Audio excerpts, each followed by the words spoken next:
What's up, everybody? Welcome back to another fun episode of Fox Run, the podcast for everything flag football officials.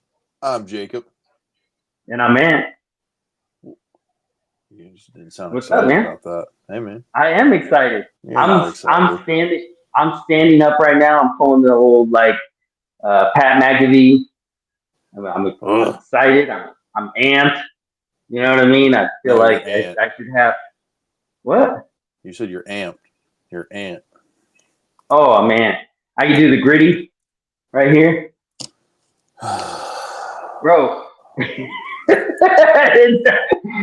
Only a minute in already. You're upset. I don't know, man. What's going on? Hey, but we are live on Instagram. We got Instagram over here. We got Facebook. We got YouTube. Mm-hmm. So what about MySpace? We got huh? What about MySpace? Bro, the problem is I can't recover my MySpace account. You know what though, man? Here's the thing: when they switched over from the top 8 to the top 16, they sold out, man. Dude, nobody used the top 16. If you use the top 16, you were a fake account. We all knew what was up. Oh man, I don't know. How long did you have MySpace? You still seem too young for MySpace. Man, MySpace taught. I don't know, man. It was like 40 years ago. MySpace taught us all about coding, and we didn't even realize it. That's true. We totally did have to code to have girls in bikinis as our background. Terrible. Absolutely terrible. Bro, I was 19 when MySpace was in its heyday. So the Hennessy days. Okay. All right, let's get to where we're going, okay? Because this is horrible. Okay. All right. So, yes, where are we going? You tell me where we're going. I don't know. Going out west to Salt we are. Lake. We're going to Where's the Flag podcast. Bring in Lori. Please help save me. Oh, you got to unmute. There we go. Can you guys hear me? What's up, Lori? Yep. What the hell? Thank you. Wait, you guys can hear me? Yeah, we can hear you. You're good. Okay, so they can hear me. I just can't hear them. Go to your output. Oh, no. All right. This is so much fun. Oh my hell. It's okay. You're all good. We're gonna talk. Good. Yeah, we're gonna talk to you through some. We'll just keep the conversation going. Right. Jacob, you want a gritty real quick? I'm not grittying at all. Come on, man. No. Can I First of all, I'm sitting comfortably. Take off your headphones and then change the output to your computer. So it doesn't. So what does that mean? You can't get up. Can I just listen to them on the computer? No. Then you can't talk because you'll hear through. Here's my thing. It was working before though, where I was. What do you got going on back there? What's on the shelf back there? Again, so if you don't want to use you want to see what's on the shelf? There's maybe we just don't use anything because I don't know what to do at this point. Disinfectant wipes. There's Ziploc bags. Saran wrap. Okay. Why do you have saran wrap? Just in case I want to pull a prank on somebody and saran wrap their car. Can you guys hear me? We can hear you. Yes. Can you hear us? Yes, can definitely hear you. Here we go. You guys can hear me, though. We're just not going to use the mics and stuff right now. I don't know what's going on. It's all good. Technology is a fun thing until it doesn't work. That's my bad, guys. No, don't apologize. You're all good. You're all good. Ant makes these unrealistic rules for everybody, and we have to suffer the consequences of it. I apologize. It's like a player being on my field. My rules are completely unrealistic. Yeah. Well, there is that too. Awesome. So, Lori, welcome to Clock's Running. We decided to do a little mashup episode. I don't know if you caught us mashing it up with Tambo Time, but it was so much fun. Everybody loves mashed potatoes, so we wanted to mash up. Oh my god! I'm sorry. This is horrible. It's amazing. I'm trying to find friends for Ant, and it's a real struggle. So I tell you what, Lori. What we always do every time we have a new guest on, we try to let them tell their superhero origin story. Tell us how you got involved with flag. Tell us, spare no detail. You can tell as little or as much as you want. We want all the details. Right. Okay. First question though is I do kind of have a little bit of a sailor's mouth, so I don't know. This is not a kid-friendly podcast. Let it rip. Just making sure. I just want to be more conscious of it. If it's 1,000%. No, let it rip. Okay. No. Perfect. Yeah, we are listed as explicit, so you're good. Perfect. Okay. Origin story. Kind of been playing football my whole life. Just not, throwing the ball around with my dad, playing football with brothers. Really didn't compete until I was going to school up in Idaho, and played sevens up in Idaho. And then, moved to Utah after getting married, and then played sixes or sevens with men's. We just didn't have a rusher. It was actually like a clock. And so I played quarterback with the guys for a while. And then there's a league called Utah Flag League up here in Salt Lake. And we signed up for co-ed because they do have rushing. And so like I didn't want to sign up for the men's team because the men's rushing, like it comes in quick. So we actually signed up for co-ed. And then probably a week or 2 weeks before, they said, hey, we didn't have enough teams. So if you want to play, you can play against men. And it's just like, well, okay, I guess we're playing against men. But the cool thing is there was an all women's team that signed up for men because they wanted to get reps. Because to be honest, women's flag football is just not that big here yet in Utah. And so, there was a team called Crimson Wave, and they signed up for Utah Flag too. And so they show up, and my team shows up, and plan on playing against men. But the first game, we ended up playing against each other. And so, I think their coach afterwards came up to me and asked if I wanted to come play for them. I mean, like that whole game was just absolutely nuts. People like it was kind of funny. Their coach came up and they were just like, this is reps for the girls. We want to get reps for the girls. And then our team started winning. So they ended up starting putting like guys in. They ended up subbing guys in. They subbed a guy Rush in there. And it's just like, I look over at the coach and I was just like, what happened to your girls getting reps? Just because you guys are getting beat doesn't mean you. But it was great. I think he loved the attitude. I think, I tend to not hold back on how I think, especially there on the field or any kind of sports I play.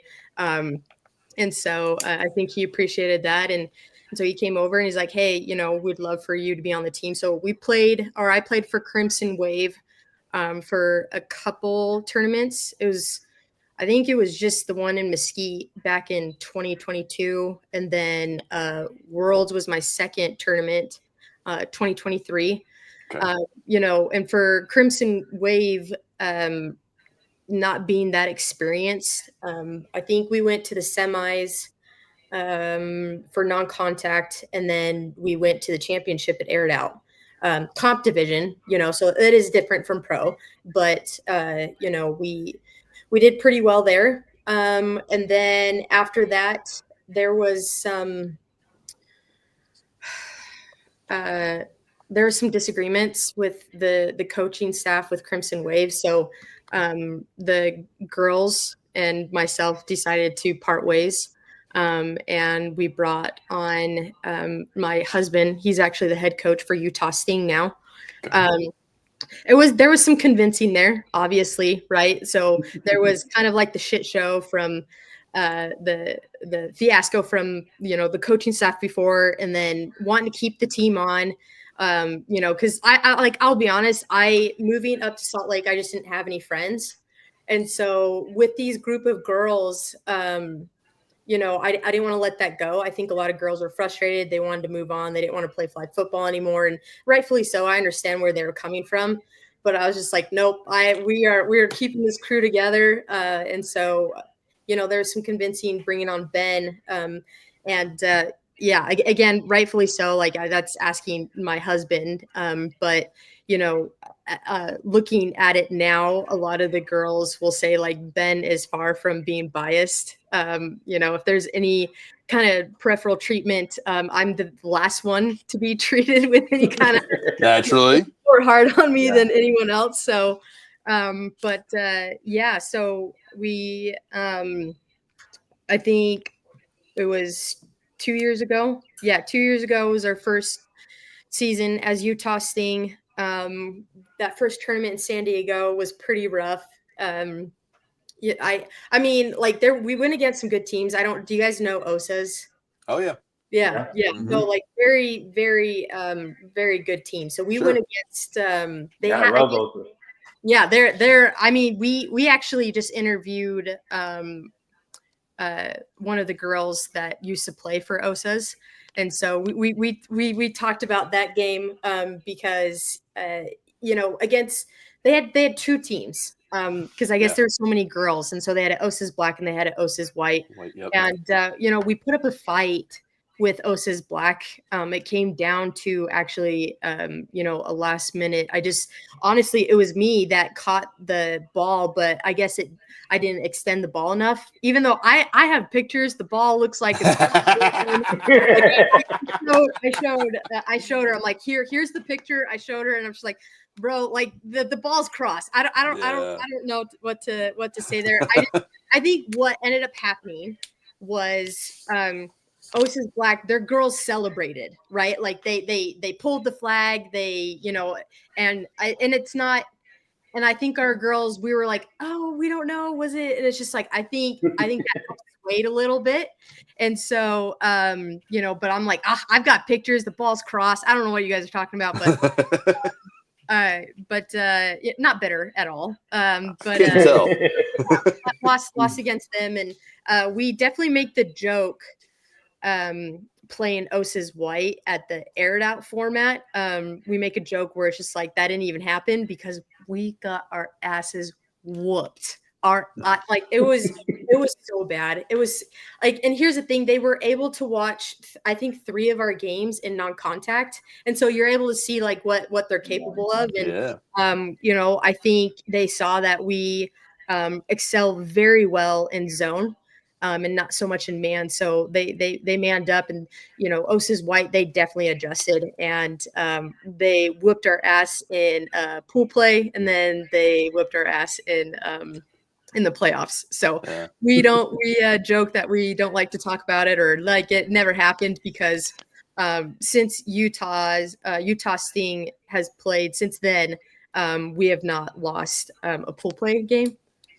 Right. Actually, no. Worlds this past year. Yeah, we lost at Worlds, or a pool play game at Worlds. So, what? Oh yeah. That's right.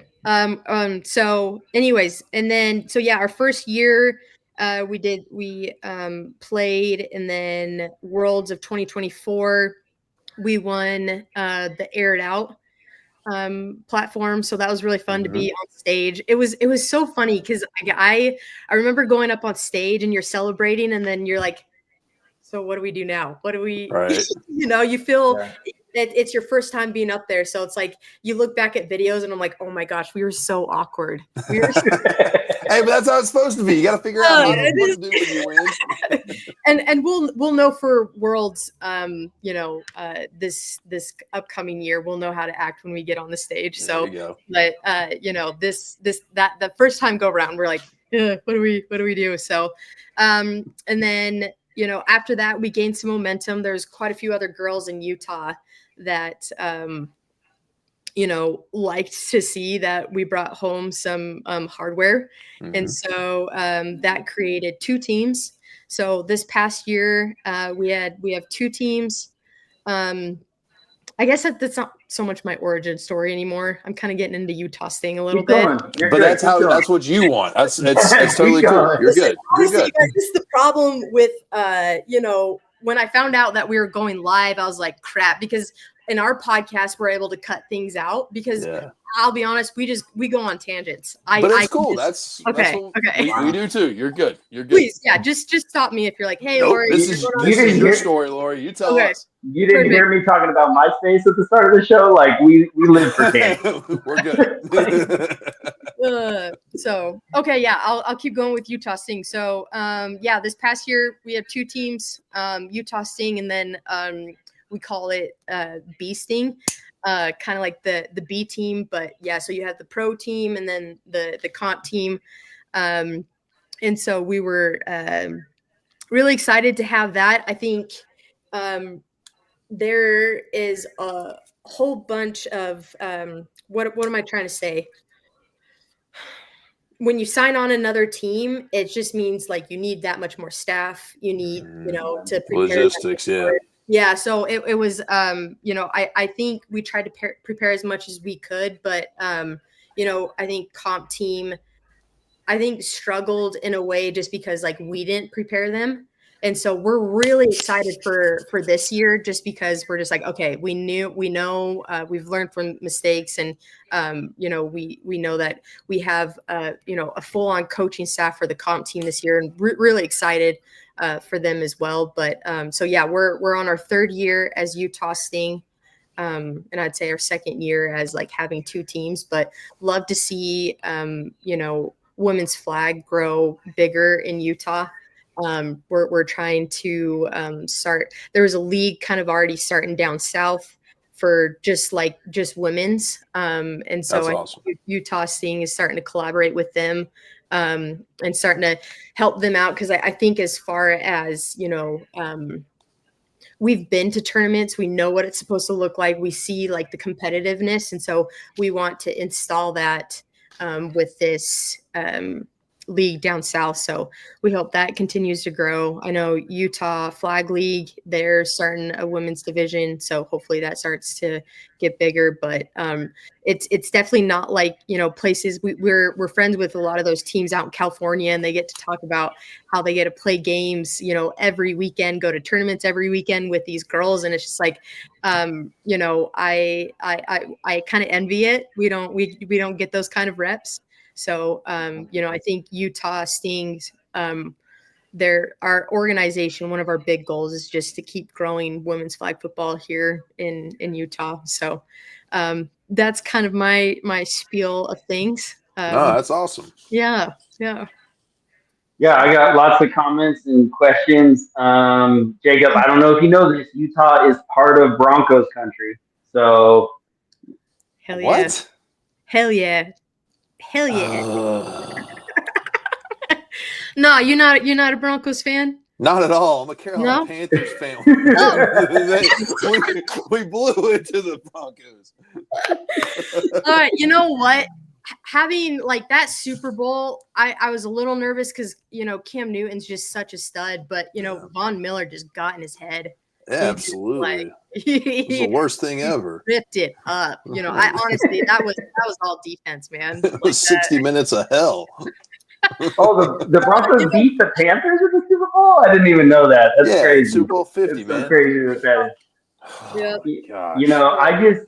I remember the back-to-back Super Bowls with John Elway, and like in the middle of my hometown, like there was literally a riot breaking out. Like it was the biggest thing in Colorado. Wait, hometown? Where are you from? Fort Collins. Fort Collins, really? No way. Yeah, yeah. Wow. So Jacob, he likes to pretend that I don't know geography. If there's one geography I know, it's totally Colorado, Utah, Wyoming area. There's like 7 different ways to get from Fort Collins to Salt Lake City. Like it's crazy. Yeah.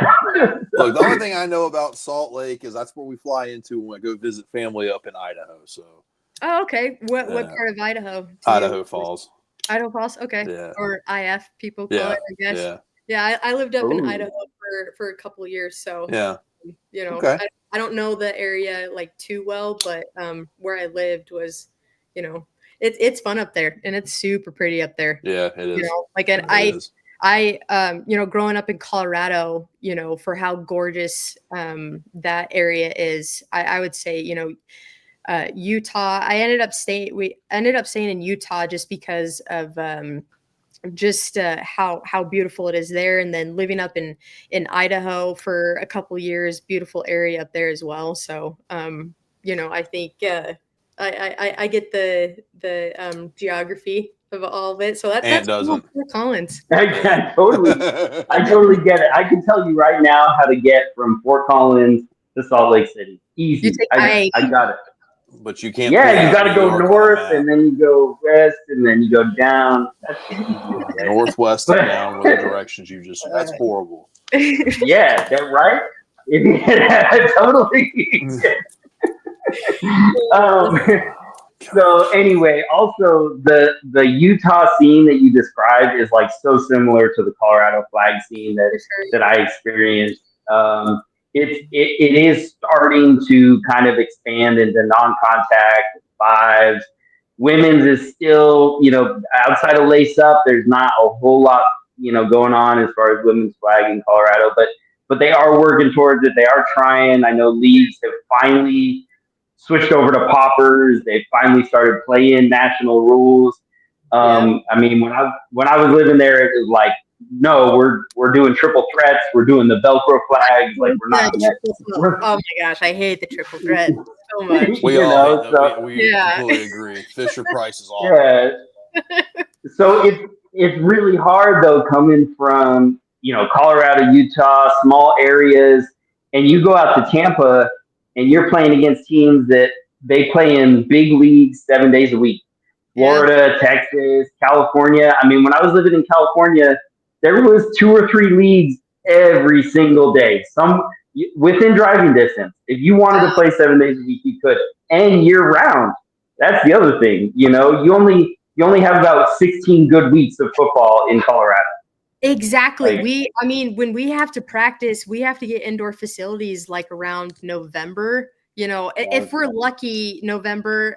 There are some winters where it starts snowing pretty bad, October. Mm-hmm. And so, yeah, definitely. Again, talking about, being envious of some of these states, California, Tampa, Arizona, where you get to practice year round and not have to deal with that. It's, those northern states, it's extremely difficult to, play in the snow. I have a picture of, we had to do practice the beginning of November, and I have a picture of my cleats where they're like frosted over, like my feet were frozen. There's no more circulation. Like it was awful. Like you could see like the frost on the freaking on the cleats. So yeah, not me. I was running, like I would run like monthly tournaments, and our ice bowl was always like hit or miss if we're gonna pull this off. And there was one year where in the middle of the night there was like this terrible freeze, and it was like a sheet of ice over the field. And so we changed the tournament from 5-on-5 to 3-on-3, because that's all we could shovel out was a field small enough. And we did 3-on-3. It was a lot of fun, but it was like it's just crazy. Yeah, that was. Yeah, I don't have that. Nope. Yeah, it was goofy. There was a lot of like diving into the snow piles and all that stuff. But yeah, it was an experience for sure. So the other thing, Crimson Wave, I do remember officiating a few games in that 23. Now, was there a game? Were you guys involved in the game with the inadvertent whistle at the end? Yeah. Was that y'all? It was. Oh my gosh! So that was a crazy situation. I don't know how many times I've told that story. Because and it's funny now, because getting into this flag football world, you start to realize certain girls that now and have created relationships with, like they're like Angela, right? Gotten to really know Angela, and I guess she played in Lights Out. So I mentioned in this, we recorded an episode last weekend. I've already mentioned it, where she, honestly, looking back, I remember like she really stood out. just a beast of a player. And then looking at pictures, I was like, wait, what the hell? Like she played on that team, and it's like how many times should I bring this up? Because like we're furious about it. And just the video evidence itself, I kind of wish they would have like looked at the video. I understand, right? You had USA flag admin. It got so bad, admin had to get onto the field, and they had to they talked to coaches and they talked to refs, and they explained that like, hey, we can't look at video. So I do remember this. Yeah. Oh, honestly, I look back, I didn't think it was that big of a deal. And then, talking to everyone now, like it sounded like we made a huge deal about it. So I understand they're like, we can't look at video, because then, you talk about consistency, and it's just like, you got to stay consistent and not look at videos. But we definitely have proof that, just to kind of go over it a little bit. Our rusher came in.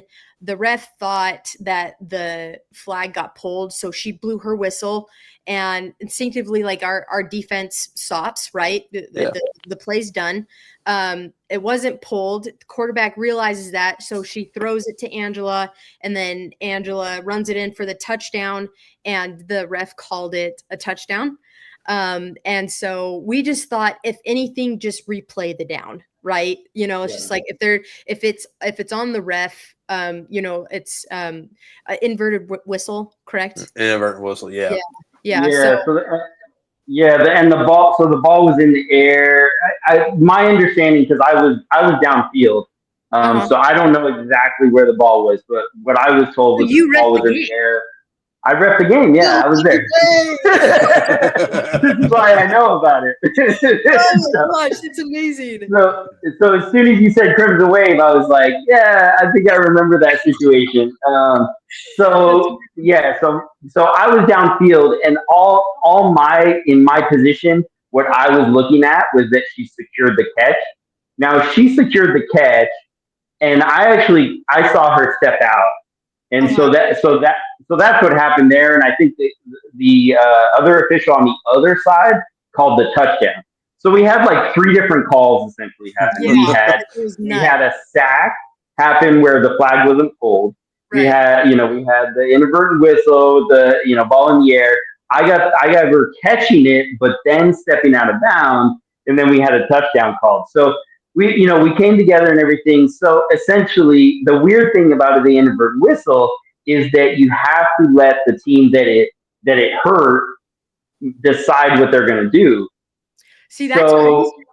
I'll be honest. I mean, we talk about rules that like I disagree with. That's definitely a rule, because like now you're giving offense the opportunity, and of course they're going to take that call that favors them, and it's just like it should be equal, especially like when it's the ref that kind of. I mean, like, to be honest, no, they screwed up. Yeah. Like they screwed it up. So it's like I do disagree with that. It shouldn't be up to the offense. It should be just kind of equalized out, if that makes sense. So I think that I don't disagree with that. The toughest thing would be, how would you equalize it? You couldn't. Well, that's typically what happens. But okay, so let me ask this, because now I'm not 100% certain I remember this. Okay. What was the result? What did we decide? What was the decision? Yeah, so essentially, because they were running out of time, the defense was running out of time. Yeah. So the benefit to the offense is they got the catch, which gave them a 1st and goal, and then they ran the clock out. So that's what happened. Oh. So, and I think the only reason that got determined, and again, I don't look at the ball in the air, and if I'm downfield, I'm not looking at the quarterback, right? And so I don't, but my understanding was the ball was in the air when the whistle was blown. And so her catching the pass, like it was a contested pass. Her and the defender both went up for it. She caught it, she secured it. And from there, I had her stepping out very quickly. So that's where, that result was. And so they chose that instead of replaying it, because if they replay it, they're not going to run the clock out. They got first and goal. They had 4 downs. There was nothing you guys could do to, Yeah. I don't know how many timeouts you guys had, but it got very heated afterwards. There was a lot of choice words said. Like it was. I mean, it was a playoff game. It was huge. Yeah. And it was a great game. But yeah, I mean, inadvertent whistles are so tricky. It throws everything off. It throws off the rhythm. The officials, everything. So let me just ask this: ball was in the air when the whistle was blown, right? Yeah. Okay. Well, going forward, I don't remember being involved with this decision. I don't think you were. I think this was a that few. Came over. Well, geez, go ahead and name drop some more, man. I mean, he was. Yeah, it should have gone back to the line of scrimmage. That's pretty. Oh, she went away. She got so mad at you for doing that. I know, she got really upset. Let's see if she come back in. Give her a second. Yeah, the rule book says that you go to if the ball's in the air, you go back to the line of scrimmage. You don't even. Oh yeah, and it may have been added after the fact because we didn't have it. That could be very likely. Yeah, and I honestly don't. Because we definitely the rule book got pulled out, and sure, since it went to a challenge and everything, so. Which it should, to get it right. But life happens. Inadvertent whistles happen. Nobody's perfect except for Mr. Velcro Shoes, Deuce Dutch, who's watching. Yeah, I saw a comment. Yep. I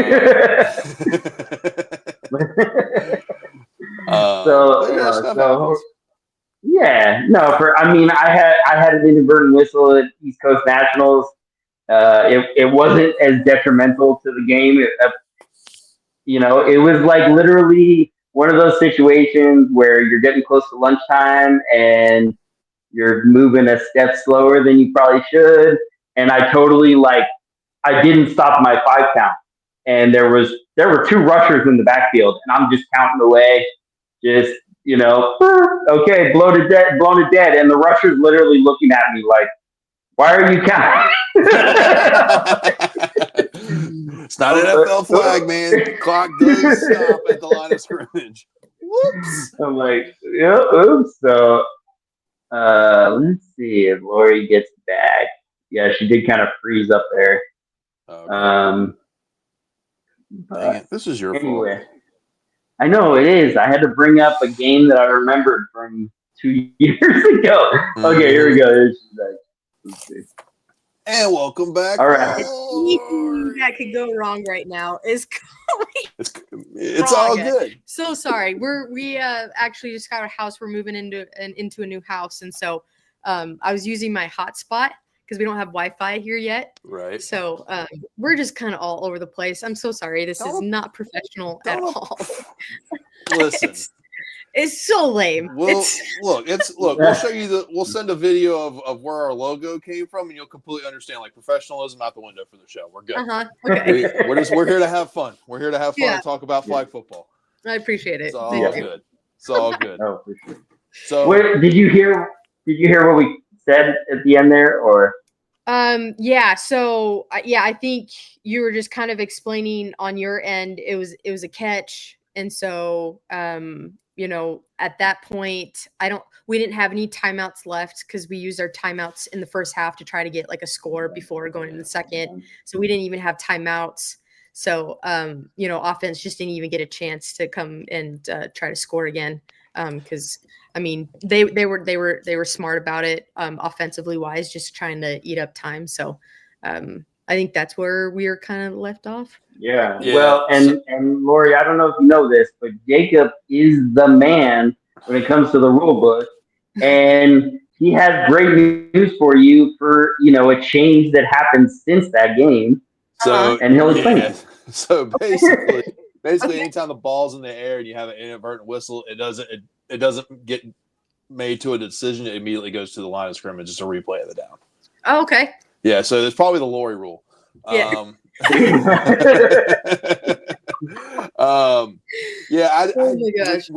When you guys said it, I was like, "Wait, that doesn't sound right." Grant, that was a few years ago, so I don't know. There's a very good chance we've revamped the rule book. We've done a really great job of getting in and figuring out holes and loopholes and things like that. And you only learn from the mistakes, to be honest. Right, things happen. Flag football is one of the most unique and weird sports where situations you don't think could normally happen will absolutely happen. Yeah, no, exactly. So I think it's like we were talking about the inadvertent whistles. It's just like missing flagpoles or dropping catches. Unfortunately, the human error kicks in, and folks make mistakes. And I've had a buy around for the crew before for having one. Ant doesn't do that because he's a square. But we're not going to talk about that. Like you just did. I don't know. I think I did. Yeah, you totally. Unfortunately, you have to have the bad things happen to then look back at it and be like, okay, this is what the rule book says. Like you guys challenged it, so director came over. This is what the rule book says. Okay, but now let's take a note on that and make sure when we're checking things out over the rule book, this is something we revisit. So, which makes makes perfect sense as far as that goes. And so you guys unfortunately had to suffer a loss to have a rule change. Yeah, I mean, here's the thing, though. It's like what I said. You guys learned from it, and you guys corrected it. And so, I'll be honest. Since then, there hasn't really been complaints. Yeah. I mean, I know that you guys did mention are there any other rules that we disagree with? And I bring up consistency, and that is you'll get some team refs that will let players play a little bit more physical and others that don't. And for me, I'm all about being more physical with things, but I think the complaint would be just consistency. Sure.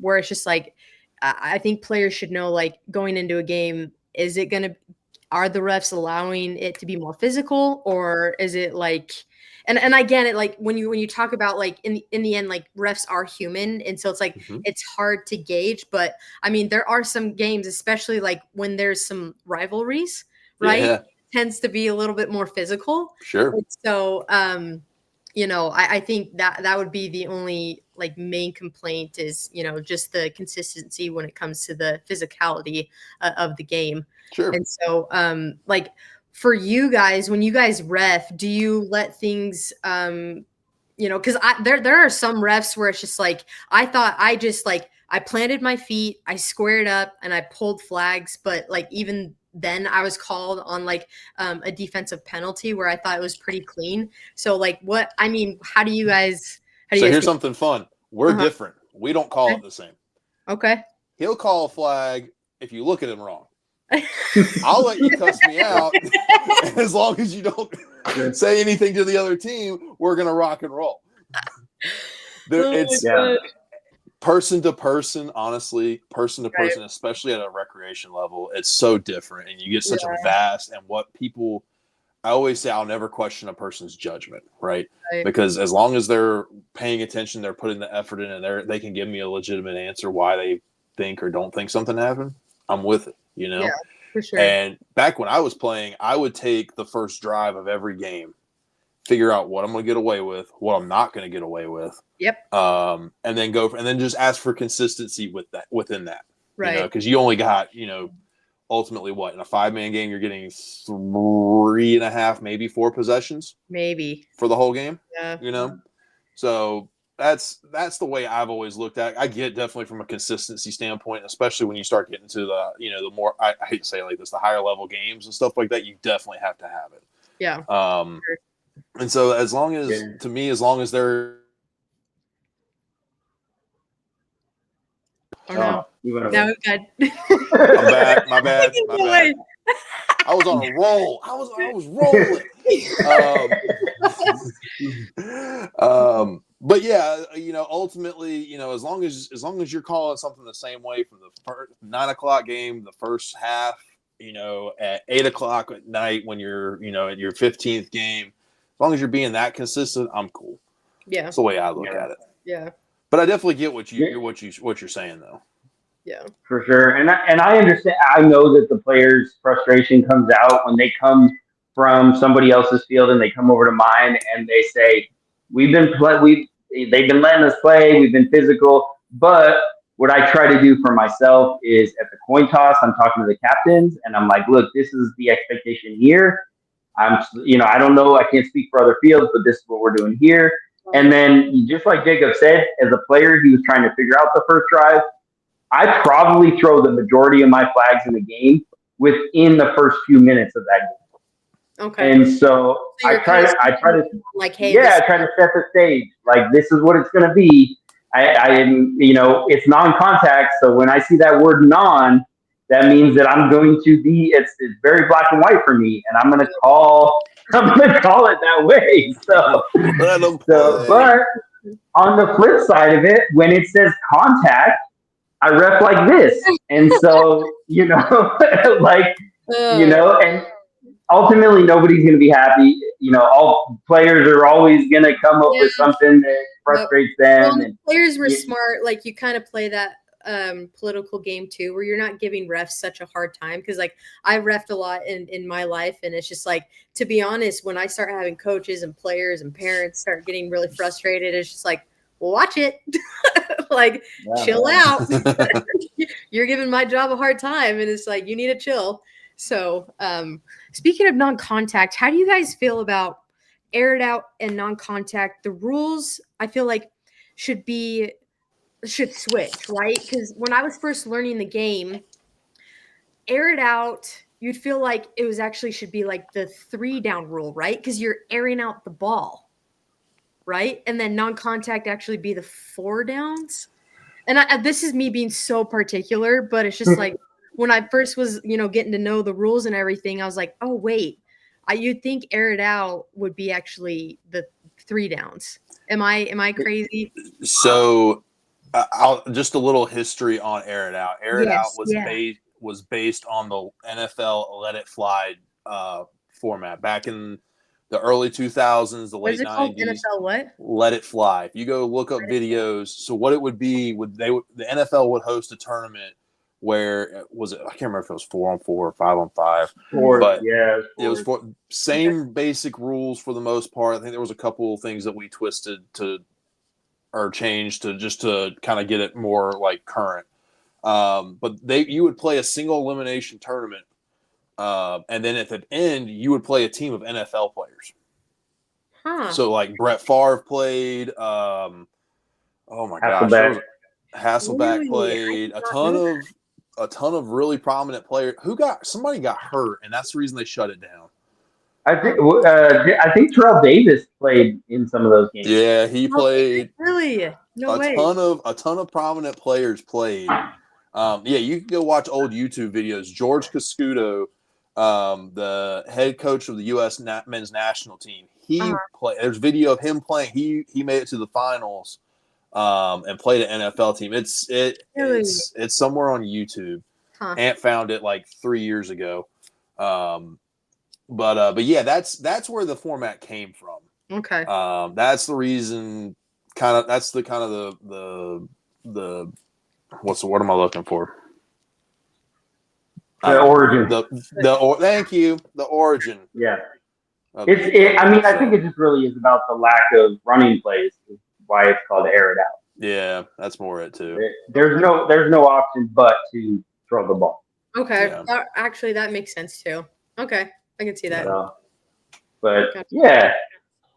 Anyway, also the last point, as far as your origin story goes, the one thing I just wanted to bring up, I give you guys a lot of credit for trying to do 2 teams, because I tried to do that at one point. There was a point where our team was like, we were traveling nationally, and maybe my friends weren't ready for the pro level, but I had guys that wanted to play on the team that were pro players. And it's hard cutting your friends. So we tried a little bit to make a second team, and that second team like crashed and burned very quick, and like it was too much to manage. So the fact that you guys have done it, I see at tournaments, both teams signed up, and you guys doing that. So I give a lot of credit for that for sure. Yeah. Yeah, definitely appreciate that. I think, you know, we almost thought that the second team was just going to dissolve. But we did say, hey, if we're going to do one this year, because again, you talk about cutting, we would have to make even double the cuts. It's already hard making, this year we had to make like, they weren't really cuts. We put them on alternates because we've learned from the past that people get injured, and so you bring up your alternates, but they don't make the actual roster for pro and comp. And so we didn't want to go that route because there's just so much potential with the girls on the comp team and how they want to get to the pro team. So we're like, okay, if we're going to have 2 teams again this year, we got to make sure we have the coaching staff for it. And so we were able to bring on Jax, which is Lauren, my other co-host, her husband, bring him on. He has a lot of football knowledge. He knows the game very well. And then we were able to bring on our defensive coach, where he played college ball. So, we're very fortunate to actually have coaching staff and just tools to help the comp team for success, because I think there's a lot of frustration last year. So I appreciate that. I think we'll continue to try to have 2 teams, especially, I think it's a good feeder team, because pro team, we're going to eventually get pretty old. And so we have to put new talent in there. And so Sure. it's definitely a good feeder team as well. So I appreciate that. It is pretty difficult, but I think it's going to work out for this year. We're excited. We kind of tease about it. Comp could be really nipping at pros' heels. We scrimmage against them, and there's times where it's just like, we're gonna win this scrimmage, because I think and I say we because I'm actually on the comp team, and it's just like, I think we really believe in ourselves, and I think we've got each other's backs. And so I know the pro girls. I played with them at Crimson Wave and played with them our first year, and so I love the shit talking on the sideline, just telling them like, you guys, the pro team isn't that scary. They're not that scary. They're not invincible, so I think it's good practice on both of our ends. And I think the goal come nationals, we want to beat out pro. Yeah. Good. That should absolutely be the goal. Yeah, for sure. So thank you. I appreciate it. Yeah. So Lori, one of the reasons that we brought you on tonight, very hot topic. Before I want to give you the opportunity to just kind of take the floor. I have a lot of questions. Want to have a discussion before all that happens. I just want to say, just in general, like, everyone's entitled to an opinion. Everyone that's involved in flag football and flag football podcasts or social media around flag football, everybody has opinions, and that's great. And I just ask that in general, like, if you guys want to be rude or say, hurtful things, just do it towards me. I can take it. It doesn't bother me. It's whatever. We're not in with you. We don't have you. But well, here, before we get into it, tell us about Where's the Flag podcast. Where did you guys start? There we go. Yeah, give us a little bit of that. Geez, you want to jump in the deep end? We can doggy paddle to the edge where it drops. All right, cool, man. Hey, all right. Yeah. We can warm up. We can warm up a little bit. How far back do we really want to go? I think Ben and I have kind of always wanted to do some sort of podcast. And over the pandemic, we became completely obsessed with Call of Duty. And so we're just like, oh, why don't we do like a podcast or streaming with Call of Duty? I think when you start a podcast and when you're that, we didn't want to narrow our options. And I don't know if you guys have listened to Where's the Flag, but we go off on tangents and stuff. And I feel like with Call of Duty, you just got to stick with Call of Duty, right? And so we didn't want to just to be beholden to just that. We want to be able to just, shit the shoot and just have the vibe of just friends talking. That's a good Colorado saying right there. Yeah. You guys know I'm from Denver. When we went, when I lost connection, Ben's like, "Hey, did you mention you're actually from Denver?" And I'm like, "I don't know if I did." So I'm actually from Denver. So, we want to create a podcast where, the vibe is, we talk about, what I don't know how to explain it. We talk about flag, right? But we also want people to feel the vibe where it's just friends talking, and just having a good time. So, we're just like, okay, let's not do Call of Duty. And then I think just an opportunity came up a couple months ago, talking with Lauren and Jax, and Lauren and I can talk about flag football 24/7. It is all the time. We actually just celebrated 4th of July with some of the girls that are on the team. And we were sitting there watching the fireworks, and Lauren and I were talking about flag football. We were talking about strategy and some of the schemes and just, going off on that. And our quarterback, Natalie Parsons for Utah Sting, she looks back and she's like, "Are you guys talking about flag football still?"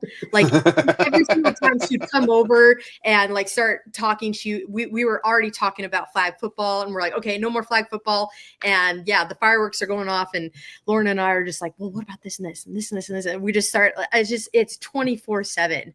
And so, I think having her on makes it so much easier to talk about flag football. And so, I think they were willing to jump. We were willing to jump. And, financially wise, we definitely put a lot into it. The studio that we have, we built it ourselves. I mean, we don't have the studio now just because, we're moving into a new house, but, we really have, dived into this. And, we thought we already knew so much about flag football. And when you dive into it, you learn more and more and more about it. You learn personnel, you get to know more people, you get to create more relationships. I think that's been my favorite part is, we were down in Vegas, I think in April when USA Flag had their tournament. Yeah. We were down there, and there were some girls that we've played against, but never really introduced ourselves. And, down there, I just filmed the whole entire time because our team didn't actually play. So I filmed the whole time and was able to introduce myself and create more relationships. And I think that's been my favorite part of this whole entire thing. So when we dropped episode 5, I think that was the major concern was these relationships that we are building. And I very much have enjoyed their support. What is that going to look like? But I think it just came to a point where,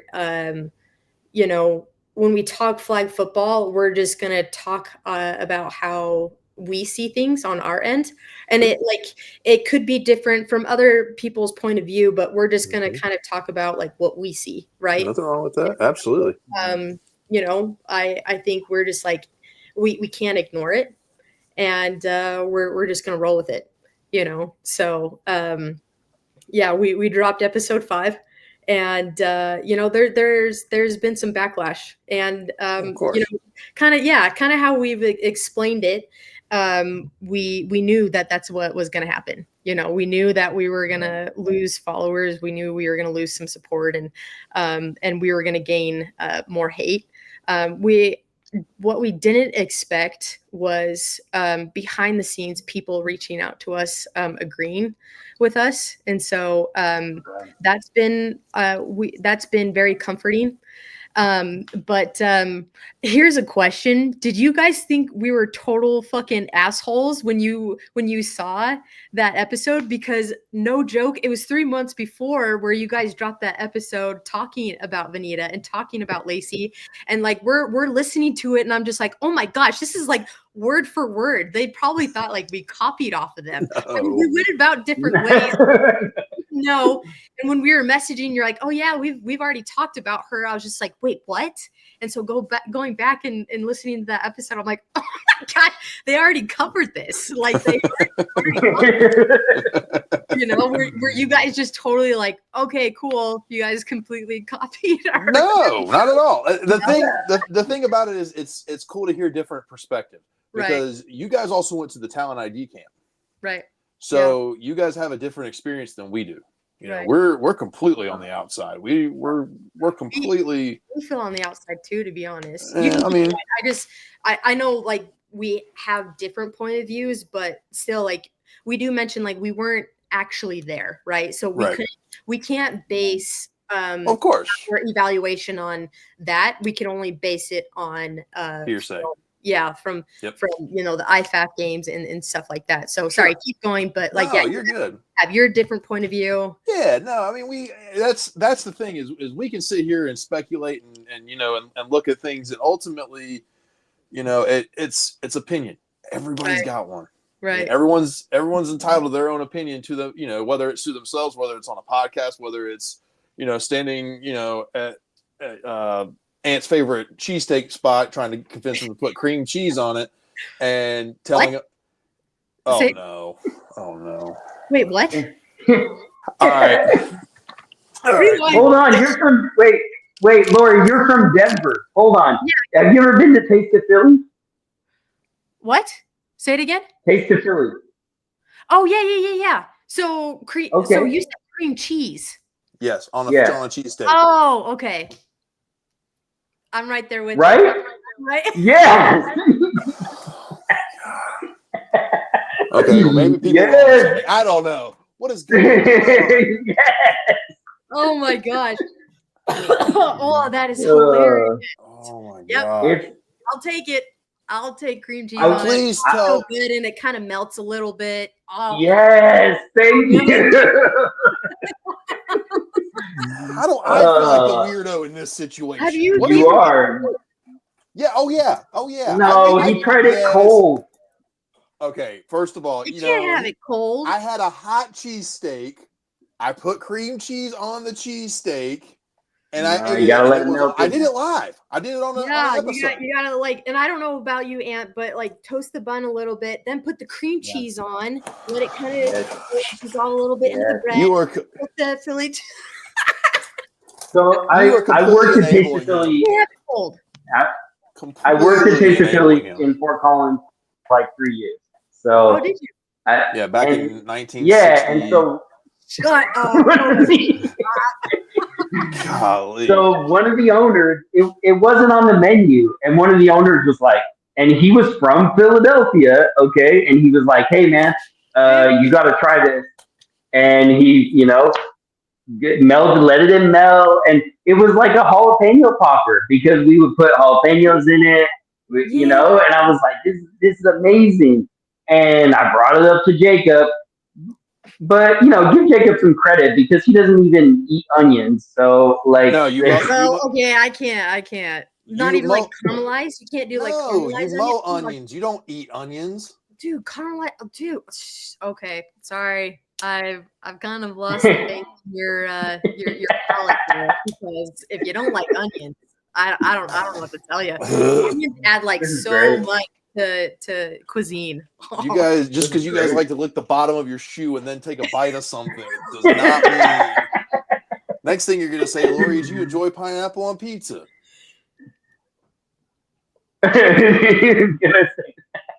Yeah. This was fun. This was fun for 54 minutes. And then we started this. To go? No, it's not. It's buffalo chicken, but do I enjoy it? Yeah, I do. I do enjoy some pineapple. Oh yeah, we're done. This is horrible. We're Utah. There's some wacky stuff here too. Like usually you hear bacon on a burger.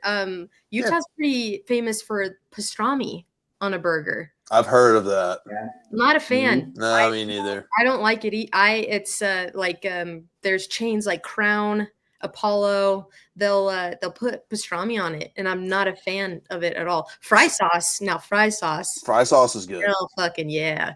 Yeah. But see, pastrami is such a strong Yeah, that's a strong flavor. It clashes. Yeah. I don't think it's good at all. Yeah. What's the we're totally off topic now, but what's the food place? Yeah, let's do it. Let's dive into it. I'm good for it. What's the food place in Denver that you miss the most?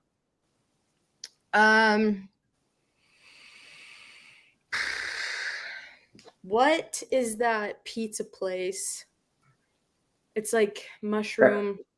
Mellow mushroom? Mellow mushroom. That's a chain. Stop it. I like oh the my place God. that we would go in Denver. It was okay. So maybe actually it was the vibe. Mellow mushroom in Denver, like the vibe is just an absolute blast. I remember that being really good.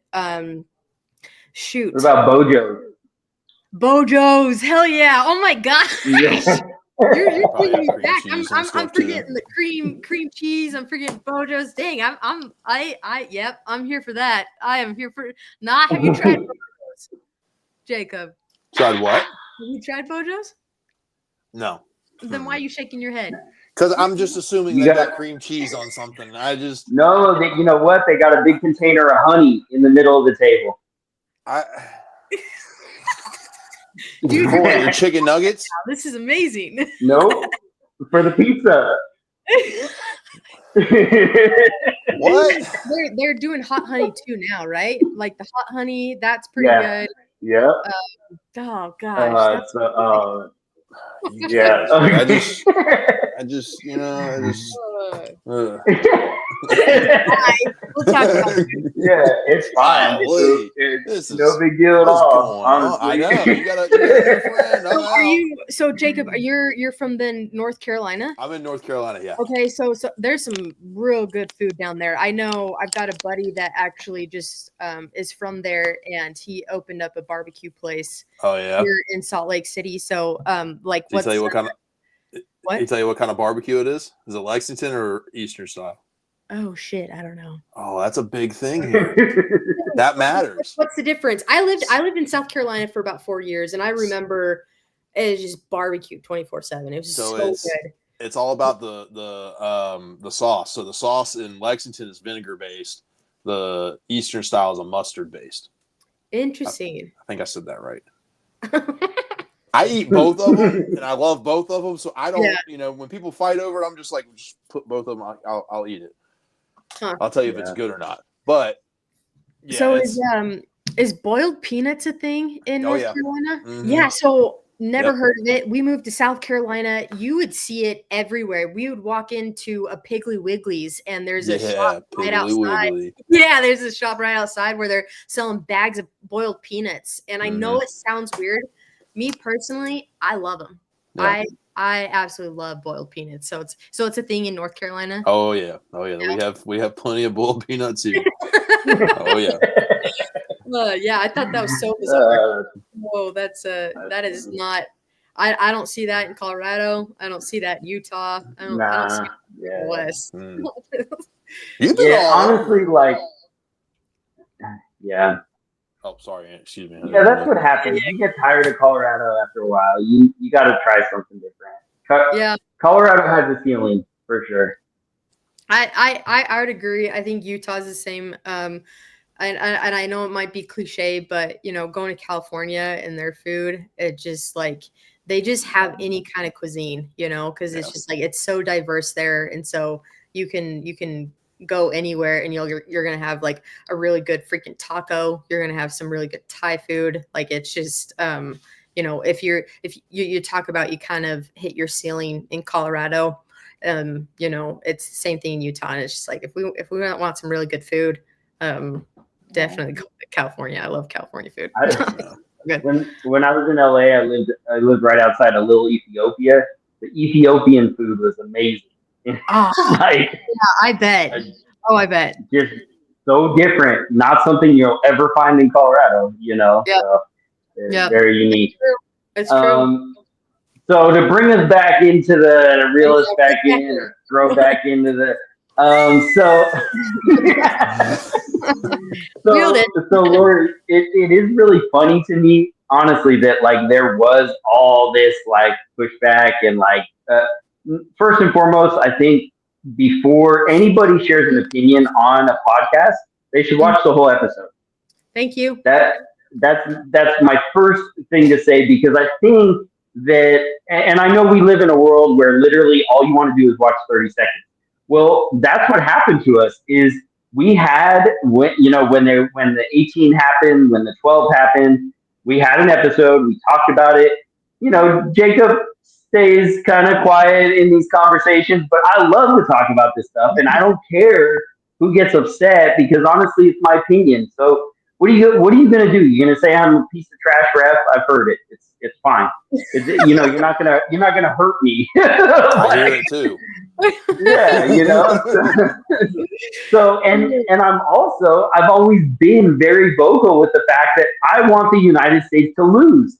I want Mexico or Canada or anybody to win. All the time. I want to hear this. It doesn't matter. It's because it's him. This is his troll mode.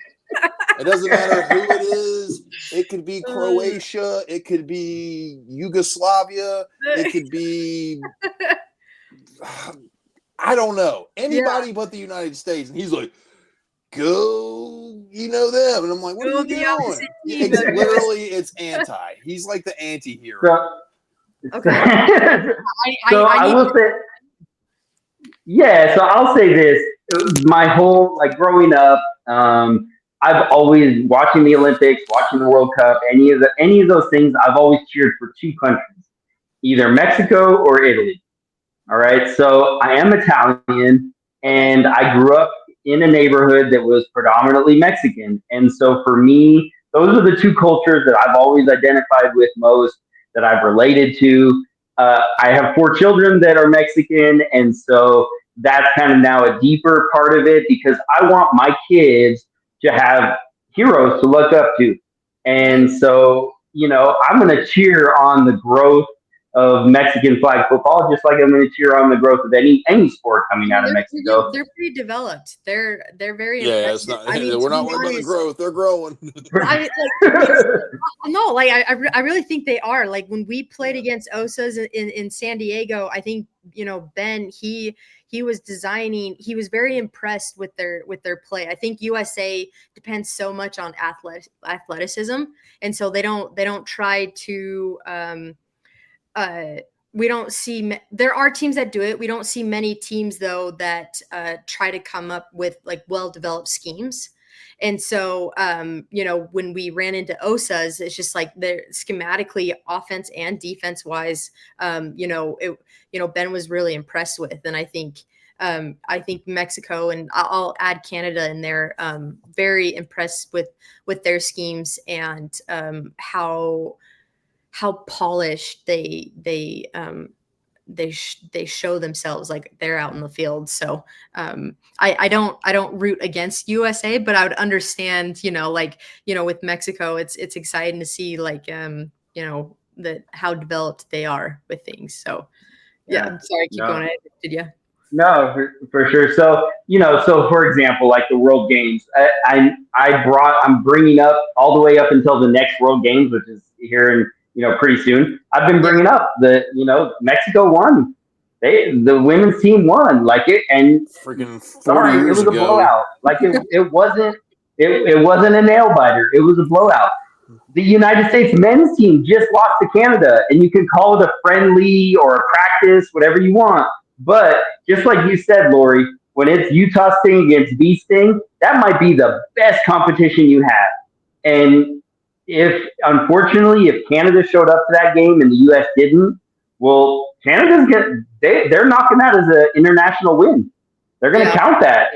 They got an international win. So, all that stuff. Packed up to it was just kind of a friendly game.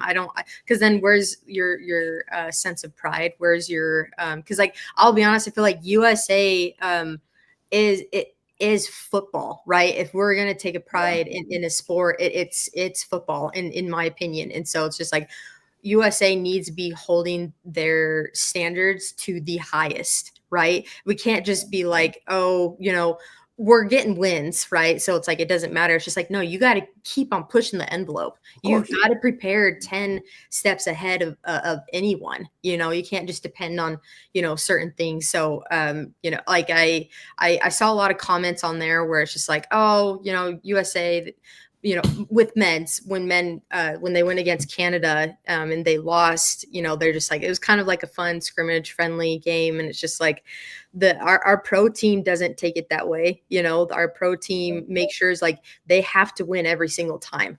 Cause like the comp team gets to hold that over their heads. We get to say like, oh, we're beating you. And it's just like, where's the sense of, where's the pride in that if you're going to chalk it up to, oh, it was just kind of like a scrimmage, you know? Yeah. Well, and I think the men's team and the women's team, in my opinion, are in two different realms. I think the men's team has a huge amount of pressure, not only like, hey, we haven't lost internationally, you know, in a long time. We blow teams out. We're beating teams by 30, 40 points. We went to Finland and nobody came close to us. All of that, and they want to stay at that level, and the gap is starting to close. But then there's another gap coming from the NFL, and that's something that the women's team is. I mean, I think it's inevitable that already there's some former NFL players on the team, so even they didn't have like a 10-year career or anything like that. We're not talking about Tyreek Hill yet, but. I mean, look at the games that were on ESPN this last weekend. They've got NFL players talking about the Olympics, like how much it would mean, how exciting it would be to be able to wear the USA jacket to walk into the Olympic ceremony. I mean, just like you said, for America, it is football. Well, the NFL players, they've never had this opportunity. And so why wouldn't they want to take those spots? And, we just know that over the next 3 years, it could be a quick transition. It could be, there's a lot of like details to figure out. Like the process, the way they're going to go about it. Or do you guys like? So what we've heard is that they still be submitted and subjected to the same tryouts that everybody else is. Okay. I like that. I think the reality is, and it was said, and I really agree with it. I'm very much a fan of the players, like the flag players we have right now. Okay. Right. Okay. They've paved the way. They should, from me perspective, they should absolutely be the ones that get the opportunity. Is that what's going to happen? Does that sell tickets? Does that put butts in the seats in whatever the stadium's called? It's ever something. I forget where they're playing in 2028. Yeah. Probably not. Would they rather go watch Lamar Jackson or me go throw? Yeah. That's the harsh reality of it. Right. And maybe they take that approach. Maybe they don't. We don't really know. But that's the way I look at it. I'm not not knocking any of the guys. They can absolutely hold their own. Right. I think the team that they've got now, or the people they could assemble by 2028 would still win gold. And it wouldn't be it'd be a non-issue. Right. However, what's going to make more money for the IOC or Team USA? Okay. Yeah. Yeah. From your it's a bottom line. Yeah, and you figure ultimately is winning one gold when the United States shows up to the Olympics and they win hundreds of golds already. Is winning one more as important as it would be to have all these famous, NFL players being front and center, bringing all this more attention, bringing more, and it's you got to figure that, you look at it with the basketball part of the Olympics.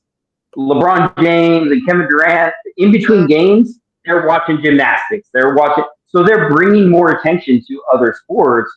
The NFL players are going to do the same thing. Unfortunately, somebody that outside of the world of flag football, Boosh is a really big deal to us. We know what he's done. We all saw the $1 Million Game. Like, we understand how important he is to the growth of flag football. But there's a lot of people in America that don't know who he is, but they sure do know who Patrick Mahomes is. Yeah. And so that, that's where that difference comes in. Is I'm in the same boat. I want the flag players to be there, but I got to think about what the reality of what probably will happen. Right. Yeah. Okay. That's kind of been our stance. Does it sound a little political? Sure, but it's also realistic. Yeah. No, I understand. I understand that point of view. So then if we move over to the other realm of the women's national team, I think what they're battling more than anything is the growth of women's flag football. Mm-hmm. And I wrote down some things just looking at it. If you look at the 60 players that went to the initial trials, 41 of them were 24 or younger. Oh, really? So, 41 of them that got invited. 41 out of the 60 were 24 under, so they could all still be on their parents' insurance. Like that's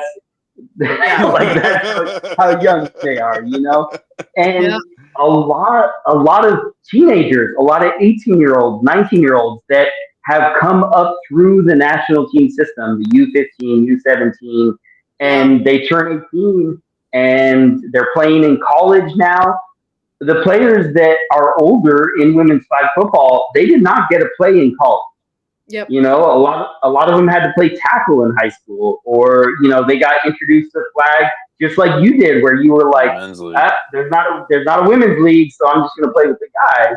Yeah. And so there's that generation. Now out of those 60, there were 9 players that had QB listed as their position. Okay. So that's another thing to think about, is that there were 9 players vying for the, battling each other out for the QB spot. Yeah, and that's it's only one spot. It's not like receiver or defender position where there's some room, right? But for QB1, it is one spot. Very, very competitive. 15. That's 15% of your invites went to quarterbacks. That's I mean, and in the grand scheme of things, you want people who can play multiple positions. So that could possibly be it too. But yeah. So and the majority of them were also pretty young.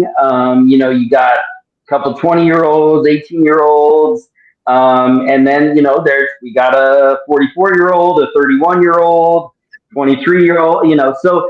But the majority of it they're very young quarterbacks, which means they're still figuring out the game. This is something I've also been vocal about. I think it sucks for women's flag football that college is 7s. Do you guys think they're going to be on the same page? Because I know you guys don't think so. I think they should. Oh wait. Do you think they should be on the same page, or they're going to be? Do you think they're going to be? And I guess I'm following after that. Like they should be. Agreed. Because it is very different. It's a very because college, the NAIA, they're allowed to do screening and stuff, right? Mm-hmm. Yeah, they play 7 screens. So I was actually on a call this afternoon with one of the football assigners for one of the NAIA conferences, and he was talking about how they go by a certain rule book. Another conference goes by another rule book. And NFL flags beginning to get involved.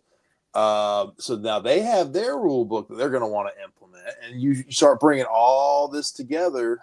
And when you have the NAIA tournament, you start mixing stuff. Yeah. And I mean, ultimately they go by one book at the end of the day for that. But when for that tournament, but when you start, it's the same thing with adults. When you start mixing different rules and, well, my league does this and my league does that. And, we can play with a volleyball instead of a football and, all these crazy rules that don't make sense. You start having unequal play. You start having things that you're not growing for the same common goal right now. Exactly. For women's flag, what's the highest level right now? The Olympics, the national team, right. So why wouldn't you prepare college students or college girls? I understand that 7s gives more opportunity for more girls to play. That's all well and good. If you're worried about that, make more teams. Exactly. Have your school have a second team. 100% agree. The funding could be there. You're paying all these NIL deals. You could definitely afford to make a second flag football team for sure. But that's, to me, they should be on the same page. They're not.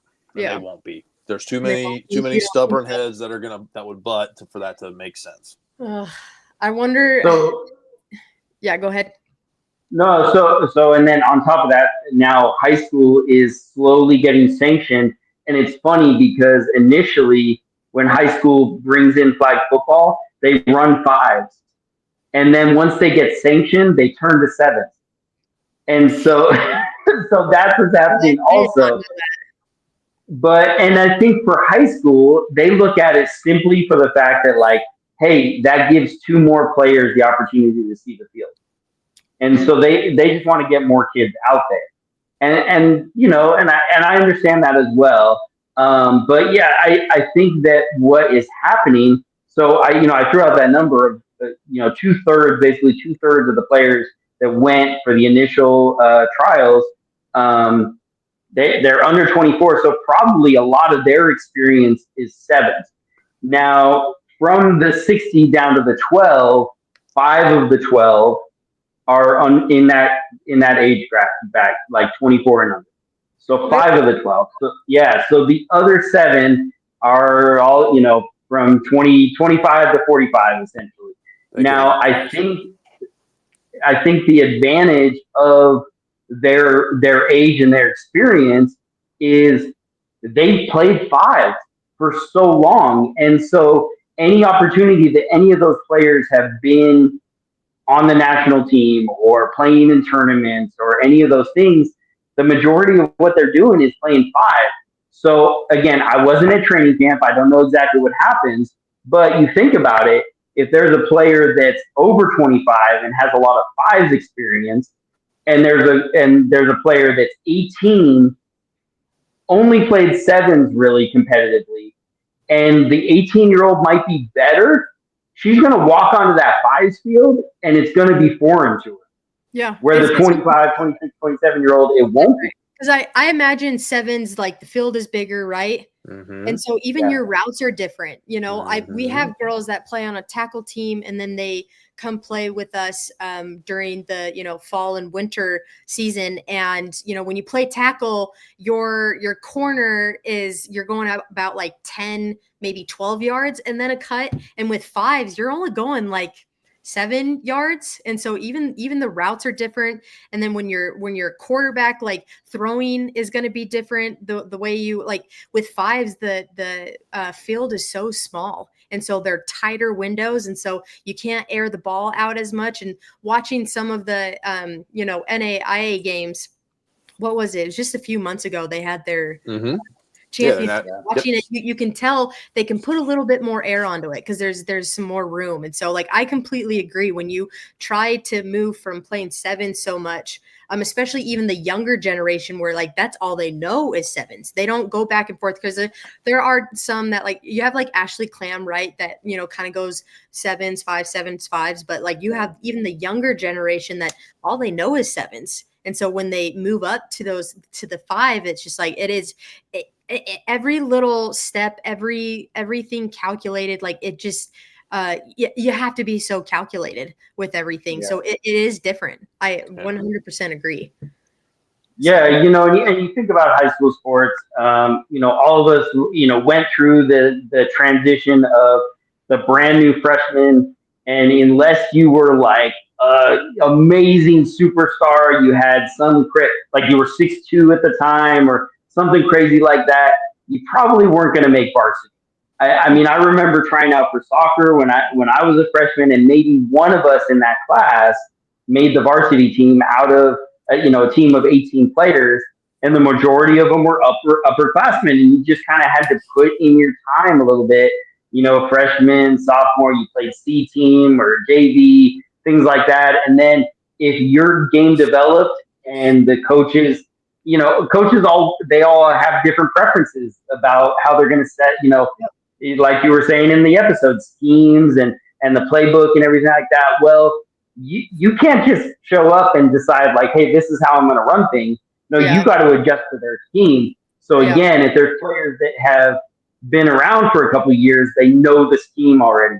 And they already, starting day one, they already have that upper hand, to be able to make it over the younger girls. Yeah. So, I mean, I think there's a lot of factors into it. I do think that ultimately, like Laura, you said a lot of stuff about and continue to say, I wasn't there. I wasn't I wasn't at trials. We were very vocal about our opinion. Me and Dean both shared our opinion on like who we think, should play quarterback and all of that. Ultimately, they have the team that they now have. They've got the 12. And everybody outside of me is going to cheer for this team when they go to the World Games. I'm cheering for Mexico and Canada and anybody else but the United States. But I have to stand beside cheering just as loud so we don't get tomatoes thrown at us. But the other thing about that is I know it would suck to see the United States lose, but if they lose, the whole world of flag football is it's gonna grow. It's gonna help the growth of the game because more countries will be like, hey, it's not just the United States. Like they're not blowing people out anymore. Spain played a really close game in Finland. Yeah. Just a few, couple yards here, a few different mistakes. I mean, Spain almost pulled that win off, and the United States barely beat Canada. It was a last second throw to Izzy in LA. Yeah. And so the gap is closing. And so this is what I will say as far as like, what do we look at for the next 3 years? Now, you guys are younger than me, but for something I remember when I was a kid was when Joe Montana was playing for the 49ers. Gosh. Lord. Give him a second. Let him. Lord, don't bail him out. Jeez. Joe Montana was playing for the 49ers, and Steve Young, who was kind of an unknown quarterback, but people saw a lot of potential in him. They ended up giving him the starting job, and Joe Montana got traded, and Steve Young went on maybe 2-3 years later, won a Super Bowl. Yep. There is a point. Father Time is undefeated. Nobody has outlasted that. And I understand that the shelf life of especially quarterbacks in flag football, there are guys that are 60 years old that are still playing. They can sling that rock. They might wear New Balances. But they can. It's a small field. Ultimately, you could throw if you got that muscle memory, it doesn't matter how old you are. So I know that the shelf life is longer, but I think with the gap closing and the closer we get to the Olympics, that if another country pulls off a win against the United States, it's going to be just like what happened with the men losing to Canada. Even though that was a friendly game, right away everybody was like, and this is why we need NFL players. Like the pride of the United States is so strong that like losing a game internationally would really change things. Yeah, for sure. I mean, and that's like, I'll be honest, we didn't want to specify, the rush game in these last IFAF, this last IFAF tournament, because the teams that USA went against, you can tell they're so new and they're still developing. And so it's just like, we didn't want to specify too much just because we don't want to bring them down, or if that makes sense. Sure. And so it was a little frustrating when what's his name? Don't we know who you're talking about? Can I not say his name? You can. I don't No, go ahead. Okay. What is it though? Rush King. There we go. Which is funny. Anyways, he brought up rushing a lot about in his argument, and it's just like, first of all, we didn't want to really specify. We just wanted to say the rushing wasn't putting much pressure on Vanita. in this last IFAF tournament, and kind of left it at that. And his argument was, like, what about Addison? And I'm like, well, you didn't listen to episode 4 because we praise Addison. I tell her play is textbook. She should actually go coach a lot of these international rushers. And then, he does bring up Jessica, and we're not disagreeing with Jessica, the Canadian rusher. She plays for Sub-Zero. Love her game, an amazing athlete, and we don't disagree with you there. But she didn't. Vanita didn't play against Jessica. She didn't play against Canada, and so and if we've learned anything, and I say we, like, where's the flag and in our crew? If we've learned anything, if we're gonna talk about controversial stuff like that, it needs to be a little bit more tight, because I think it'll be the way we talked. It's very easy to be selective. Sure. You take clips from the podcast, and I think that was the most frustrating part, where it's just like you did not, like what you were saying, where it's just like you're not listening to the whole thing, and he didn't add the context to it. Like I'll be honest, when I first saw that, I wanted to make a video for each segment he brought up, where it's just like, well, you didn't add this context, you didn't add this context. You seem to not. We understand. We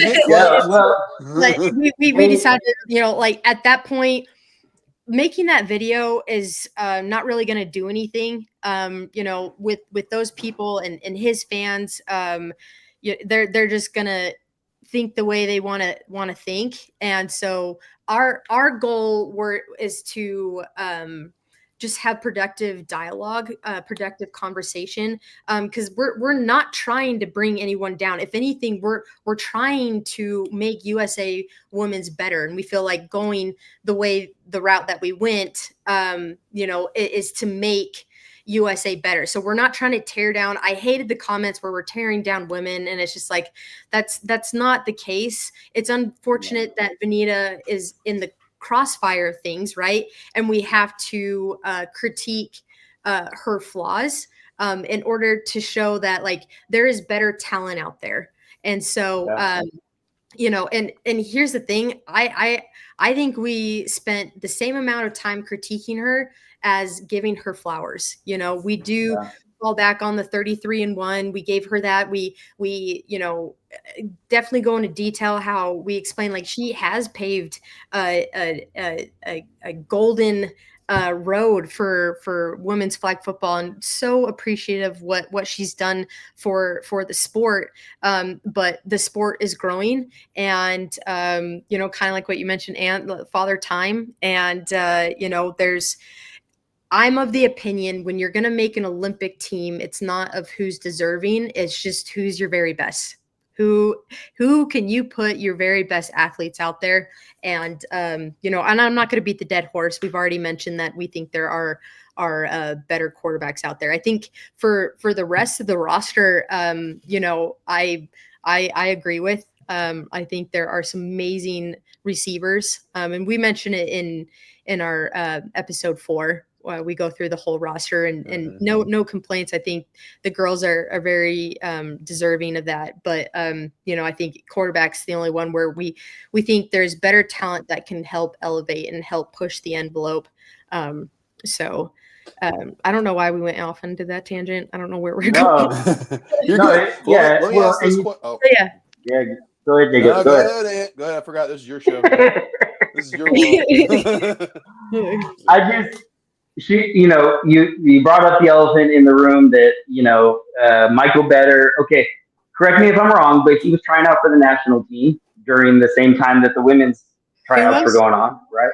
Michael Better, Rush King. Rush King dude? Yeah, funny how, okay, yeah. So the four of us, if we include him in the conversation, the four of us all kind of have the same perspective, because we weren't at the women's trials. Like, the four of us were not there. So I think that was one thing he brought up, is like, yeah, you weren't there. Well, we weren't there. You weren't there. Not the four of us were not there. Because we're admitting we weren't there, so we can't base any of her play from camp. We're basing it off of film. So and you talk about having things get clipped, and I thought you brought up a really good point of the fact, like, everybody got a video on social media of V being really emotional and talking about how she played. So we're basing our opinion off of words that she said. Now, I know everybody is their own worst critic, right? Like, you were going to talk about how bad you are, and that's something that I did when I was playing. I was always frustrated. I always felt like I could play better the next game, and I would have my teammates be like, "No, look, bro, you got 2 sacks, you got a safety here," and I'm like, "Yeah, but we didn't do this or whatever." And so, maybe there's an aspect to that, but we don't know because we don't have a whole video, Michael Better included, that can watch minute for minute the entire trials and then, base it off of that. So we go off of our perspective. Now, the other thing that's very unique is we actually bring 4 different perspectives here, right? So Jacob's a director. I'm an official. You are a flag player in the women's game. And, Michael Better he was on the national team for the men's. He saw them in Finland. He also watches a lot of flag football. So we all bring 4 different perspectives. So, of course, we're going to have 4 different opinions, right? Yeah. Like, that's going to happen. Yeah. So, Jacob, what was your question? So the only thing I would ask out of all of this, would you rather have the best overall athletes on the field, or would you rather have the best team that's going to work together? No, that's I think that's the only thing. Like, because ultimately, like, I don't. You can have the best. Well, go ahead. I'll let you answer the question first before I say anything. Yeah, I think that is an absolute great question. Because I think Utah Sting also prides on the fact that we practice together twice a week. There is a lot of chemistry there, and I think that is very important. We also bring up, there's teams in California that they just try to bring a bunch of random people together because they want to play, and I don't blame them, but it's hard to win consistently when you have random players all the time. So I think that's a great question. I think here's an example. When you're the top of your game and you are like one of just the better athletes, I think it's easier to install. And so here's an example. Our safety for Utah Sting, she's also plays semi-pro soccer, so she cannot practice with us a lot. Closer to tournaments, she can, and she does start to come to more practices. But I would say at this point, soccer is bigger than flag football, and so she's gonna prioritize soccer a little bit more. But she gets on the field and it's like she just hasn't skipped a beat, just a whole nother different athlete, right? She doesn't need to practice as much. She comes on and is making picks left and right. And so I believe that you can do that with the roster. And I think in our case, the girls that we think that are better than Venita, they're going to be there anyways. They're going to be there to build that chemistry. They're not, I think they're going to be there for every single practice. And so, I do like the question, but I think overall, they would put in the same amount of commitment as Venita and build that kind of chemistry with their receivers. And so, my opinion still stands. That makes sense. Yeah, that's fine. But what's your point of view? Because I'm not necessarily. I don't always look at. I know like this. That's the kind of the glaring situation. Right. But if I'm trying to build a team, I want what's going to work the best together. Because there's times where you can have 10 absolute, studs, and they completely just their chemistry doesn't work at all. So it's a balance. When does that? Because like you look at NBA, right? And just this past Olympics where they just put the best together. They practice some together, right? Sure. But like they're the best of the best, and they just That's true. went out there and played. And so yeah, I don't know. I feel like if you put the best in there, then yeah, I hear you. I also and me being the old man, that's why I brought up the whole Joe Montana, Steve Young situation. Is because that was a really, like, it was crazy. People were like, "We love Joe Montana. Like, he's won us this amount of Super Bowls. Like, you're crazy." Yeah. He still has shelf life. Like, he can still throw. He's got a great team around him. Like, all this stuff. And whoever made that decision and put Steve Young in, Steve Young is a Hall of Fame quarterback. Like, he had an amazing career with a Super Bowl win. So they weren't wrong. They weren't wrong in doing that. And I mean, ultimately, it takes a lot of guts to make that decision. I do think that there's, not to completely bounce away from the topic, but I think that Mexico is dealing with a very similar situation in Diana Flores, that she is very busy throughout the year. She has a lot of traveling and appearances and all that stuff, but she is the face of Mexican flag football, for the women's team. And so who would have the guts to be like, nope, Diana? Now, I'm not saying that she needs to be removed or anything like that, but who would have the guts to say that and say, Diana, you're not on the national team anymore. We have someone better. And so I think that's a big part of it also, is that when do you pull that trigger? Because once you do, that player is not on the team anymore. Yeah. They're not coming back. I mean, Joe Montana went to the Kansas City Chiefs and, out to pasture. Like, he was not going to kill him. So it just, so that's also a very tough, decision and conversation to make. I think the men's team, over the last 2 training camps that they've had, 2 years of training camps, they made some big decisions, and they cut people that have been on the national team for 10 years, that have been, when it first really started to become international play, and those guys got cut. Yeah. And truly, maybe they can make it the 60, and they can make it to training camp again, but in reality, they lost their position to a younger person or a better person in the coach's mind. So can they really come back? And so I think that's another aspect of it, is you as a coach, you have to have such guts to be like, nobody else wants me to do this, but this is what's best for the team. Yeah.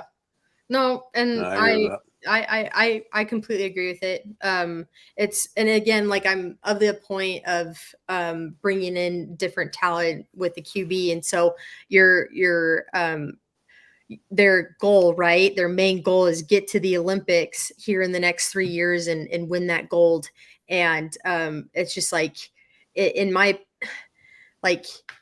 they've got to be thinking, then they want Vanita at the Olympics, right? Because why have her play for 1 more year or even 2 more years or whatever, and then install a new quarterback, right? So in my mind, I actually think they want Vanita to make it to the Olympics. And I'm not trying to bring up age, but at that point, you're 48 years old. I know your arm's already hurting. And I know from other people, that's what you're hearing on her end of things. And so it's just why they're in. I do think they're going to try to get her to the Olympics. And I think they're going to struggle. They're going to struggle. And it's just in my opinion, they need to replace the QB now. Because you're talking about the face. So it's if you have 3 years to build another face of the team. And then not only that, but, give her reps at playing international teams, playing on that kind of field, because it is different when you're playing rec sports and when you're playing at tournaments like that. And then when there's actual cameras on you, when it's you actually have spectators in the stands. It is different. And so I think Vanita definitely has a lot of experience in that. She knows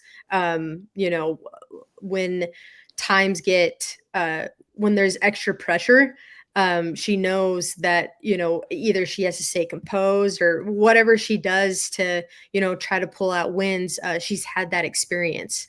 And so, they, again, of the opinion of replacing Vanita, and you've got to start now because you've got to give them that experience, because it is different when you have cameras on you, so.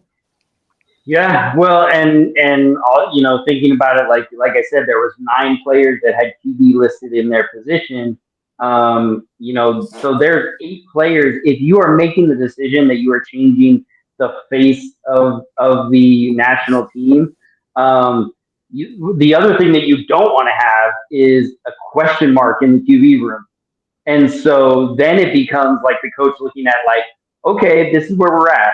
We got the guts to make the decision, but now we have 8 women that like, okay, who is going to carry this? Because just like you said, like if the opinion is that Benita is going to go through the next 3 years and go into the Olympics, or the other option is like, okay, are we going to have a question mark at quarterback for the next 3 years? Because we don't know exactly who, because none of them have had international experience outside of Marley and Macy, who their experience, it's kind of, they only come in at quarterback during blowout games and things like that. So maybe they're getting a little bit of the limelight, but but they're not getting true, international play. Yeah. Yeah. So outside of that, that 33, 33-1, that 34 game international experience, it's tough. I do not at all envy the coaches again, because it's very easy for me to sit back and be like, yeah, well, you know what? I've seen Lacey ball out at every tournament that I've ever seen her play at. That's very true, but she doesn't have any international experience. So when does the weight of what they do in the circuit become more important than the international experience that is there?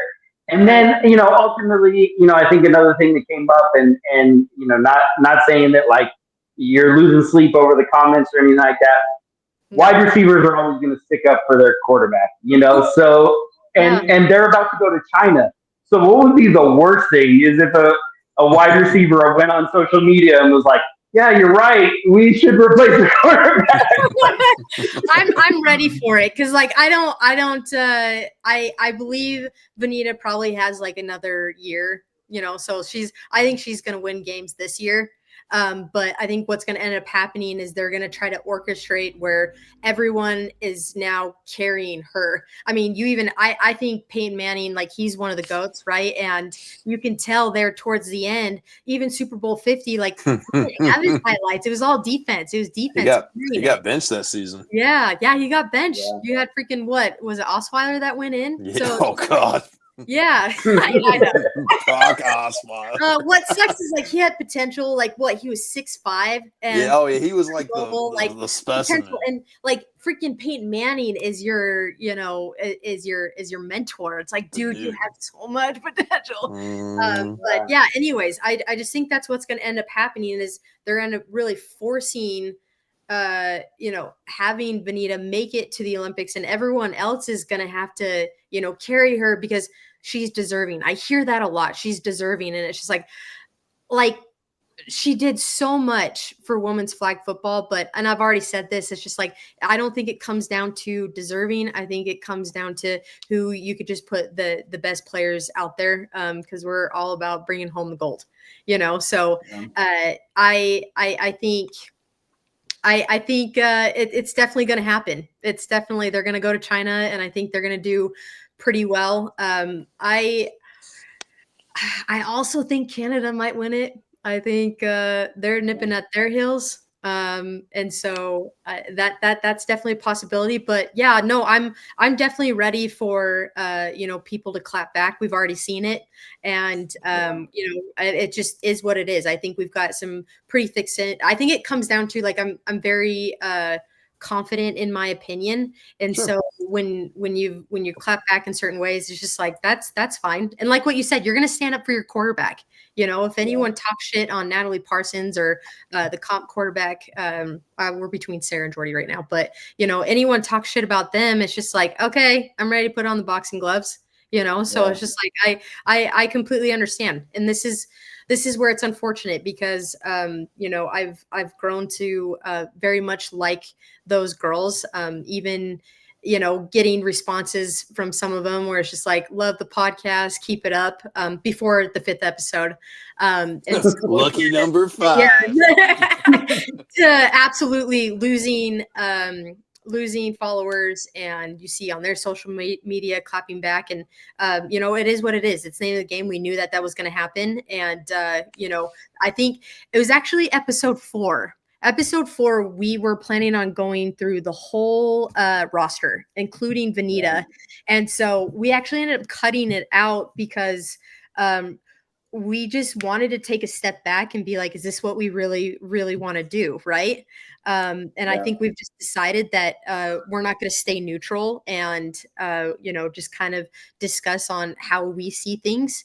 And, there's going to be people very frustrated and very upset. And, to the point where it's just like, I don't think some of the comments, it's just like, that's not where we're coming from. I think you're being a little emotional about it.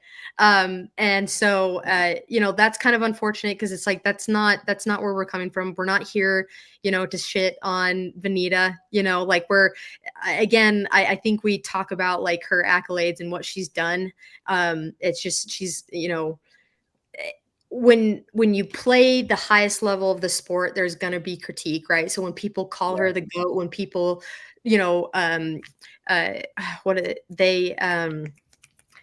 not refer, but they compare her to like Tom Brady. I've heard that in some interviews, and it's just like, when people start saying that, like, then yeah, there's gonna be critique, there's gonna be it's sports, people are gonna talk about their opinion, and I think we tried to support our opinion with facts. I think we tried to show, like, you saw in episode 5 where you're comparing the two between Lacey and Vanita, where you're trying to talk about as far as film, right? There's quite a few people that were saying like, well, you just haven't seen her live. And it's just like, you don't hear, live, spectating live doesn't live, or you don't hear spectating live doesn't lie. You hear film doesn't lie. Right. And so, and especially if you want to make this a spectating sport, there's going to be people watching it on TV. Like, you can't always go to, people that watch NFL games. They don't go there personally. I would say more people watch it on TV. And so it's just like, when you see things on TV and you start seeing some things, it's just like, I think we tried to use that to help support our opinion. And so we definitely were not trying to get emotional about it. I think the only time I got pretty emotional about it was more frustrated with USA football. And I've already kind of explained this, where it's just like, I think there's so much potential there schematically wise. And again, I refer back to spectating. It's really boring to watch 3 hitches in a go, to be honest, except for when Vanita does throw the go and you have these amazing catches from Madison Fulford or Izzy, or I've seen Linnea had some really good catches. So it's just like, you want, like, schematically wise, like, it's not very interesting. And so I think that's when I do get a little bit more animated. But when it comes to actually talking to Vanita, there is nothing against her. Again, very, very proud of what she's done, and I appreciate what she's done. But there is absolutely no ill will against her personally, so. Yeah, and I think it comes down to just breaking it down to X's and O's. And I have a crazy scenario that's kind of in the back of my head, always been how I thought it was going to happen, is Benita's got one loss, and it was in the World Games. Mm-hmm. So maybe for her, she wants to end her career at the World Games. And maybe that conversation has already happened where she looks at it that way. And the only reason I say that maybe behind the scenes something like this is happening is Lacey is playing with the majority of the national team players throughout the year. Yep. So maybe there's already this conversation of like, hey, right now, this is Benita. This is where we're at. She wants to win the World Games because that's her one loss. And so let's get there and let's start there. And then after China, we see where, ultimately this team's going to carry through the rest of the year. The alternate, she didn't even make the 18. And that's why we've kind of made that statement where she's like, maybe she just didn't even try out, right? Because it's like, there's no way she doesn't at least make the 18. It truly blows my mind, so this is where it's just like, I'm very concerned for USA. Yeah. For women. Yeah. And ultimately the people that know the best aren't going to make the comments. The coaches aren't saying anything. Yep. Benita's not going to say anything. They're not going to chime in. It's smart. You want to that in-house, and I completely get it. Would absolutely love to have any of them on at any point, so we can kind of see where their point of view is, right? Because right now the clapback that we're getting, it's from people outside, right? People that I would be interested on people like actually on the inside and what they see and explain what they see, because it's just not on the same page of what we see. So no, for sure. Well, I feel like we've beaten the dead horse as much as possible. And I do the same thing you guys do as far as putting clips on social media and all that stuff. I try to do the embarrassing stuff, like whenever like Jacob makes fun of me, like I try to put that on there, or my default is I just throw Jacob under the bus. So like anything and so that's like the majority of the clips. I just try to have fun, or we try to do rules. But we in the 70 plus episodes, we've talked about a lot of controversial stuff. People just don't watch the whole episode, so they miss it. I mean, we're kind of seeing the same thing too. We post the funny stuff, and that's all they see, and they don't. I mean, except for episode 5, everybody watched 5. Our views went up double from the other one. So I completely understand that. Yeah, no, for sure. Well, Lori, thank you so much for being on tonight's show. And this is incredible. Anything else you want to say? Close it out. I mean, what? Go ahead and plug your podcast. I mean, honestly, I really appreciate this opportunity. When you guys reached out, Lauren is so bummed she can't be here, and hopefully at some point you guys can have her on and see her take of things and her origin story. But as far as personally for me, it's been really fun. It's been super exciting. I think this is kind of like my first interview on a podcast kind of thing, and you guys were saying it's live, and I was like, fuck. So different. We don't do live, so it's just like if we say something, it's like we can cut that out, and so it's definitely different. I'll be honest, once we started talking, you kind of forget. Don't even pay attention to the little red light. I was looking at it. I was looking at the red light, and you can tell, I could see Ben. I don't know where he's at now. But he was doing this kind of thing because I was talking really fast and I was getting really loud. It's just it was different warming up too. But you actually don't even realize it after a while. It's just like having a conversation. You guys make it that way. I think you guys are very engaging. You guys just let your interviewers ease into it, and I really appreciate that and appreciate being on here. I think it's been an absolute blast talking to you guys. Absolutely. For sure. Cool. So, all right. Well, let's. When's the next episode? Do you guys know when it's going to come out? Yeah, so it should be coming out within the next week. I'm the only one that edits it, so it takes a little bit longer, especially when you're working full time and you're trying to, I'm on the board for Utah Sting, so there's so much going on. And from what I understand, for one of the things that help a podcast be successful, you have to be consistent. And we haven't yet. And so we need to start being like, okay, 2 episodes a month, maybe middle of the month, end of the month, something like that. And we just haven't gotten there. But yeah, 6 episodes probably coming out within the next week. I'd say here in the next couple of days. And nice. We interview Yuvia, and she's the one that I mentioned where she played for OSAs. She's played for some of those Mexico teams. And then we talk a little bit about the Senior Bowl, so the big tournament in Canada. And then we talk a little bit about Coachella, that big tournament in Mexico. So nice. We're really excited to release that next one and kind of move on a little bit from episode 5, give that one a little breather and, have some people on. UVA is our first one. So, nice. We're excited for that. But anyways, thanks for having me on, guys. Really appreciate it. Absolutely. Yeah, of course. Yeah, we'll see you soon, Lori. Yeah, sounds good. Have a great night. See ya. Bye, guys.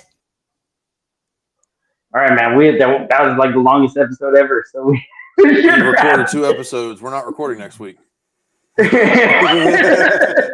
Nah, Lori was great. That was fun. That was really fun. Yep. So and the origin stories, they should be that way. Like, take notes as a guest. Like, absolutely. So much better than the 3 minutes. I played tackle, and then somebody asked me to play flag, so I played flag. Like, yep. Come on. Well, that right there is the truest. Wow, dude, you are all about some name dropping tonight. Oh man, we're gonna get canceled for sure. No, I completely agree, but that also shows it's the truest difference between men and women. I know I 100% am in 2005 I started doing this. In 2007 I did this, and now we're here. That's me. I'm a guy. I get it. Women are much more detailed, so But yeah, definitely that was a great interview. That was fun. Yeah, no, for sure. Well, cool, man. Well, as always, I appreciate all that you're doing behind the scenes, man. I know you're doing amazing stuff for the officials and gearing up for all the tournaments coming up, and already like looking forward to Tampa and all the massive, biggest, most amazing tournament ever in history. But it all starts with the guys wearing stripes. We are always the winning team, and we're the best. Stripes. Yeah, I said guys is like everybody. Oh, okay. It was it was an inclusive statement. You know what, bro? Hey, you know what? Shout out to my daughter for making Where's the Podcast episode, because she was signaling touchdown on the clips that they were breaking down Lacey's plays, and sure enough, I see my daughter. And I will say that signaling a touchdown was a challenge for her. She was nervous about that. But in those clips, she's like, she had it down. I think her form's a little bit better, but we'll let it fly. Okay, here we go. Fine. We'll just close out with you insulting me. I get it. All right. Well, hey, everybody, make sure you check us out. We're on YouTube. We're on Instagram. We're on. Oh my God, I'm trying to do something here. Okay, we're on Instagram. We're on YouTube. We're on Facebook. We're on TikTok. We're on Snapchat. I think we're on Twitter. We're on X. We're on Y. We're on MySpace. We're on everywhere. Check us out. Make sure you like, subscribe, share. Apple Podcast, Spotify, anywhere you get your podcast, you can check us out. And you can watch all 2 hours of us tonight. There we go. Yes, sir. And we'll see you soon. See ya.